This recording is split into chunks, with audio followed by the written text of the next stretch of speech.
Saksi Sugeng Putut Wicaksono beberapa kali diingatkan oleh terdakwa bahwa cerita di Magelang tersebut tidak ada, itu hanya ilusi. Berdasarkan uraian pertimbangan tersebut di atas, dengan demikian motif adanya kekerasan seksual yang dilakukan oleh korban Nofriansah Yosua Huta Barat terhadap Putri Chandrawati tidak dapat dibuktikan menurut hukum. Sehingga motif yang lebih tepat menurut majelis hakim adanya perbuatan atau sikap korban Nofriansah Yosua Huta Barat, di mana perbuatan atau sikap tersebut yang menimbulkan perasaan sakit hati yang begitu mendalam terhadap Putri Chandrawati. Saya masih bersama Hakim Nonaktif Ibu Albertina Ho yang pernah bertugas di Pengadilan Negeri Jakarta Selatan tahun 2008 hingga 2011. Bu Albertina, motif pembunuhan itu tidak bisa diuraikan, tapi hakim memberikan penjelasan sakit hati. Tapi hakim juga tidak menguraikan kenapa sakit hati Putri pada almarhum. Ya, karena kalau saya lihat pertimbangan hakim ya dalam putusan itu memang tidak terungkap di persidangan.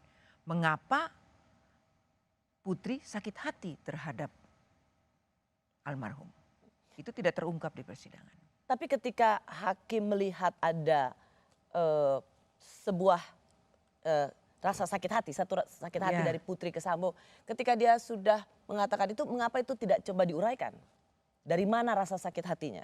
Ya, karena kalau saya lebih melihat mungkin di dalam persidangan memang fakta-fakta itu tidak terungkap. Karena kita lihat juga bahwa di situ minim sekali kan saksi, yang mengetahui itu dalam saksi dalam arti secara objektif ya bisa menjelaskan itu. Ya tapi dari mana hakim bisa langsung menyimpulkan Putri Sambo sakit hati pada Yosua? Nah itu memang hakim yang tahu ya dia dari mana menyimpulkan itu. Tapi yang jelas dia menyimpulkan bahwa rasa sakit hati itu ada. Entah itu perbuatan Yosua, tapi dia juga tidak mengatakan perbuatan yang mana yang mengakibatkan. Tapi sebenarnya perlu nggak hakim menguraikan dari mana keyakinan hakim melihat bahwa Putri Sambo sakit hati pada Yosua? Nah, sebenarnya kalau kita lihat dalam perkara ini, itu juga sebenarnya tidak perlu juga harus kita buktikan rasa sakit hati itu.